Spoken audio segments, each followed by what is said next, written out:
പറുദീസയിൽ കയറിയ സാത്താൻ ഹൗവ ആദത്തിൽ നിന്ന് വഴിമാറി ഇപ്പം മാറി നടന്ന സമയത്ത് ഹൗവയെ പിടിച്ച് ഹൗവയിൽ ഇങ്ങനെ ഉത്തേജിപ്പിച്ചുകൊണ്ട് സർപ്പത്തിന്റെ മൃദുചുംബനം, സാത്താൻ സർപ്പമായി വരികയാണ്. അവന്റെ മൃദുചുംബനങ്ങളും അവന്റെ നന്മയിൽ പൊതിഞ്ഞ തിന്മ. ഇന്ന് ഈ കാലം ശ്രദ്ധിച്ചാൽ മതി. ഈ പുരാതന സർപ്പം എങ്ങനെയാണോ നന്മയിൽ പൊതിഞ്ഞ തിന്മ കൊടുക്കുന്നത്, ഇന്ന് ഒത്തിരി വ്യക്തികൾ ചെയ്തുകൊണ്ടിരിക്കുന്നതാണ്. നന്മമരമായി നിൽക്കുകയാണ്. ഈ നന്മമരമായി നിന്ന് നന്മയിൽ പൊതിഞ്ഞിട്ടാണ് തിന്മ കൊടുക്കുക. അതിന്റെ ആത്യന്തിക ലക്ഷ്യം മനുഷ്യനെ വീണ്ടും നശിപ്പിക്കുക എന്നുള്ളതാണ്. ഇന്ന് വ്യാജപ്രവാചകന്മാരൊക്കെ ചെയ്തുകൊണ്ടിരിക്കുന്ന സംഭവം അതാണ്. നന്മയിൽ പൊതിഞ്ഞ് തിന്മയെ കൊടുക്കുള്ളൂ. ഈ പുരാതന സർപ്പത്തിന്റെ സ്പിരിറ്റാണത്. അതുകൊണ്ട് ക്രൈസ്തവ വിശ്വാസികളെ തകർക്കാൻ വേണ്ടി സാത്താൻ ചെയ്യുന്നത് നന്മയിൽ പൊതിഞ്ഞ തിന്മ കൊടുക്കും. പുരാതന സർപ്പം കൊടുത്ത പോലെ അത് കൊടുത്തു കഴിയുമ്പോൾ അത് കണ്ണിന് നല്ല ഹൗവ കണ്ട പോലെ കണ്ണിന് നല്ല ആകർഷണീയമായിട്ടും കേൾക്കാൻ നല്ല ഇമ്പമുള്ളതുമായതുകൊണ്ട് പറിച്ച് തിന്നും. പാപത്തിന്റെ ഫലം. അങ്ങനെ അവന്റെ കാഴ്ച നഷ്ടപ്പെടുന്ന തലം. അതാണ് ഏതെന്തോട് സംഭവിച്ചത്. അങ്ങനെ മനുഷ്യൻ പാപത്തിന്റെ അടിമയായി, ഉത്ഭവപാപത്തിന്റെ അടിമയായി. ഈ അടിമത്തത്തിൽ നിന്ന് മനുഷ്യനെ വീണ്ടെടുക്കാനാണ് യേശുക്രിസ്തു വരുന്നത്. അപ്പോൾ ഈ മനുഷ്യനെ രക്ഷയുടെ പദ്ധതി ദൈവം അന്നേ കരുതി വെച്ചു. ശപിച്ച് ദൈവത്തിന്റെ ആ സ്നേഹവലയത്തിൽ നിന്ന് അവൻ പുറത്തായി. ഇപ്പൊ ദൈവം സൃഷ്ടിച്ച തന്റെ ഇമേജിനെ അവർക്ക് നഷ്ടപ്പെട്ടു. സ്നേഹമെന്ന ഇമേജിൽ നിന്ന് മനുഷ്യൻ ലസ്റ്റിലേക്ക് വന്നു. ട്രൂത്ത് എന്ന സത്യമെന്ന ആ ദൈവത്തിന്റെ ഇമേജിൽ നിന്ന് അവൻ അസത്യത്തിലേക്ക് പതിച്ചു. ജീവൻ എന്ന ദൈവത്തിന്റെ എസൻസിൽ നിന്ന് അവൻ മരണത്തിലേക്ക് പതിച്ചു. ലസ്റ്റിൽ നിന്ന് സ്നേഹത്തിൽ നിന്ന് ലസ്റ്റിലേക്ക് പതിച്ചു. അങ്ങനെ ദൈവത്തിന്റെ സകല ഇമേജിൽ നിന്നും മനുഷ്യൻ അധപതിച്ച് താഴെ വീണു. അവന്റെ ദൈവത്തിന്റെ ഇമേജ് നഷ്ടപ്പെട്ടു മനുഷ്യന്. ഈ ദൈവത്തിന്റെ ഇമേജ് നഷ്ടപ്പെട്ട മനുഷ്യൻ ഉത്ഭവഭാവത്തോടെ ജീവിക്കുകയാണ്.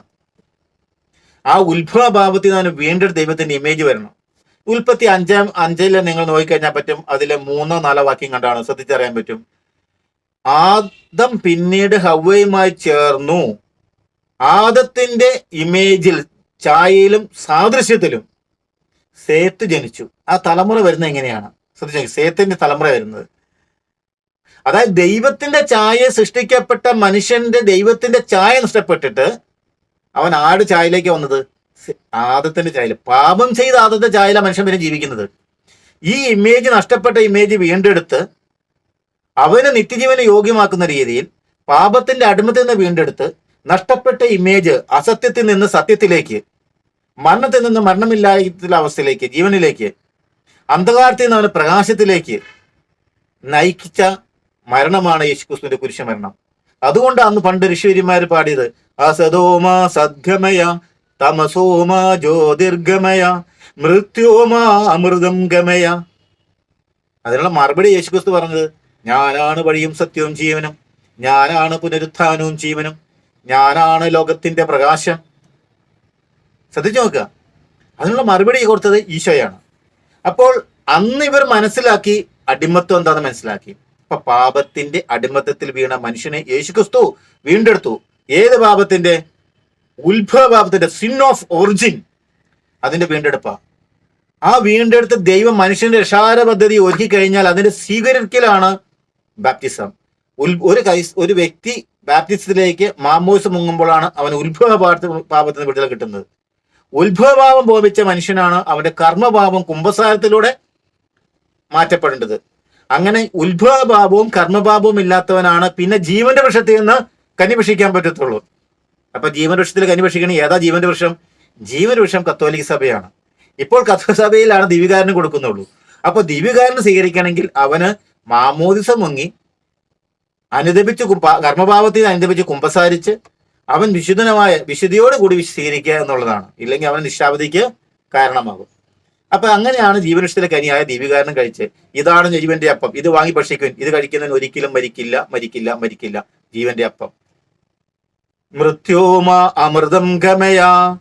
ആ മരണത്തിൽ തന്നെ മരണമില്ലാത്ത അവസ്ഥയിലേക്ക് നയിക്കാൻ വേണ്ടി ഋഷിവര്യന്മാർ പാടിന് മറുപടിയത്, ഇതാണ് ജീവന്റെ അപ്പം, ഇതെന്റെ ശരീരമാകുന്നു, ഇത് നിങ്ങൾ വാങ്ങി ഭക്ഷിക്കുവിൻ, ഇത് കഴിക്കുന്നവന് ഒരിക്കലും മരിക്കുകയില്ല. അതാണ് അവിടെ യേശുക്രിസ്തുവിന്റെ രക്ഷാകര പദ്ധതിയിൽ പൂർത്തീകരിക്കപ്പെടുന്നത്.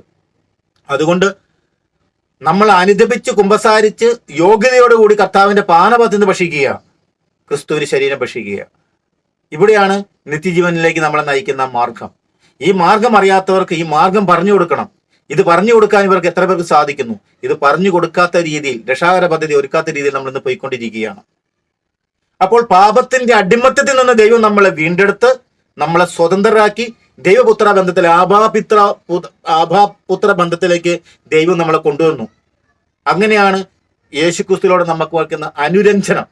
പാപത്തിൽ വീണുപോയ മനുഷ്യനെയും പിതാവായ ദൈവത്തെയും ഒരുമിച്ച് ചേർക്കുന്ന പുത്രൻ എന്ന കണ്ണി കൊണ്ടാണ്, യേശുക്രിസ്തു എന്ന കണ്ണി കൊണ്ടാണ് വിളക്കി ചേർക്കുന്നതെന്ന് പറയാൻ പറ്റും. അങ്ങനെ പിതാപുത്ര ബന്ധത്തിലേക്ക് നമ്മളെ വലിച്ചടിപ്പിക്കുകയാണ് ക്രിസ്തുവിന്റെ കുരിശുമരണത്തിലൂടെ യേശുക്രിസ്തു വീണ്ടെടുത്തുന്നത്. അപ്പോൾ ക്രിസ്തുവിലായിരിക്കുന്ന ഓരോ വ്യക്തിയും അടിമയല്ല, ഒരാളുടെ അടിമയല്ല, അവൻ സ്വതന്ത്രനാണ്. പുത്രൻ നമ്മളെ സ്വതന്ത്രരാക്കിയാൽ നമ്മൾ സ്വതന്ത്രരായി കഴിഞ്ഞു. അതാണ് ക്രിസ്തു. അപ്പൊ ക്രിസ്തു എന്തിനാണ് ഭൂമിയിലേക്ക് വന്നത്? പാപിയെ രക്ഷിക്കാനാണ് വന്നത്. ശ്രദ്ധിക്കണം പോയിന്റ്. യേശു ക്രിസ്തു ഭൂമിയിലേക്ക് വന്നത് പാപിയെ അവന്റെ ഉത്ഭവഭാവത്തിൽ നിന്ന് രക്ഷിക്കുവാനും കർമ്മഭാവത്തിൽ നിന്ന് അവനെ മോചിപ്പിക്കുവാനും രക്ഷിക്കുവാനും വേണ്ടി കുംഭസാരം സ്ഥാപിച്ചുകൊണ്ടാണ് യേശുക്രിസ്തു അനുതാപത്തിന്റെ ശുശ്രൂഷ, അനുതാപത്തിലേക്ക് നയിക്കുന്ന മാനസാന്തരത്തിന്റെ ഫലങ്ങൾ പ്രകടിച്ചുകൊണ്ടാണ് യേശുക്രിസ്തു വന്നത്. അങ്ങനെയാണ് ക്രിസ്തു മനുഷ്യനെ ദൈവവുമായിട്ട് അടുപ്പിച്ച് പാപത്തിന്റെ അടിമത്തത്തിൽ നിന്ന് മോചിപ്പിച്ച് അവനെ ദൈവവുമായി രമ്യപ്പെടുത്തി ദൈവപുത്ര ബന്ധത്തിലേക്ക് കൊണ്ടുവന്ന് പിതാവിനെ മക്കൾ എന്ന ബന്ധത്തിലേക്ക് നാം നയിച്ച് വീണ്ടെടുക്കുന്നത്. അവൻ പിന്നെ പാപത്തിന്റെ അടിമയല്ല. ആ രക്ഷകനാണ്, രക്ഷിക്കാൻ വന്നവനാണ് ക്രിസ്തു. രക്ഷകനാണ് ദൈവം, പാപിയെ നശിപ്പിക്കുന്നവനല്ല.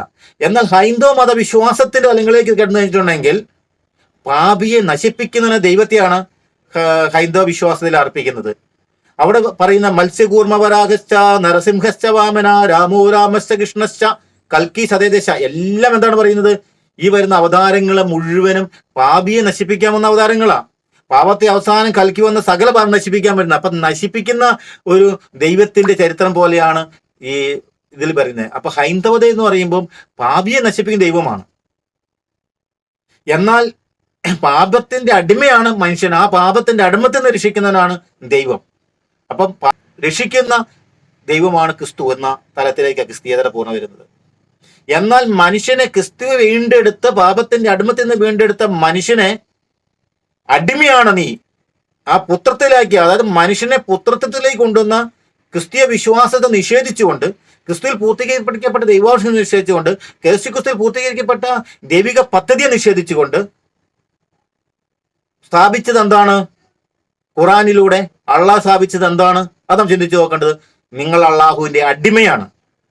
അപ്പൊ അള്ളാഹുവിന്റെ അടിമയായിരിക്കുന്ന സ്വാതന്ത്ര്യമില്ലാത്ത തലത്തിലേക്കാണ് ഖുറാൻ 6-ാം നൂറ്റാണ്ടിൽ അള്ളാഹു കൊണ്ടുവരിക്കുന്നത്. അതായത് ഇസ്ലാം മതവിശ്വാസികൾ അള്ളാഹുവിന്റെ അടിമയാണ്. ഹൈന്ദവരായിരിക്കുന്നവര് പാപത്തിൽ നിന്ന് പാപം ചെയ്ത ഹൈന്ദവരെ നശിപ്പിക്കാൻ വരുന്ന ദൈവമാണ്. അപ്പൊ രണ്ടിന്റെ കോൺസെപ്റ്റ് നോക്കുക. അപ്പൊ യേശുക്രിസ്തു പാപിയെ രക്ഷിക്കാൻ വന്നവനാണ്.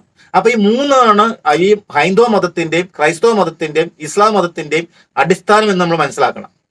അപ്പം പാപിയെ നശിപ്പിക്കാൻ വരുന്ന ഒരു ദൈവത്തെയാണോ നിങ്ങൾ നോക്കിയിരിക്കുന്നത്, അതോ പാപിയെയും സകലരെയും അടിമത്തത്തിലായിരിക്കുന്ന രക്ഷ കൊടുക്കാത്ത ഒരു അടിമയാക്കി വെച്ചിരിക്കുന്ന മാസ്റ്റർ യജമാനനാണോ ദൈവം, അതോ രക്ഷകനാണോ ദൈവം? പാപിയെ രക്ഷിക്കാൻ വരുന്ന ക്രിസ്തു എല്ലാവരുടെയും സകല മനുഷ്യരുടെയും രക്ഷകനായി മാറുകയാണ്. രക്ഷകനിലാണ് രക്ഷയുണ്ടാകുക. ലോക ജനതയ്ക്ക് മുഴുവനും രക്ഷയ്ക്കായിട്ടുള്ള ഏകനാമം യേശു ക്രിസ്തു എന്ന നാമം മാത്രമാണ്.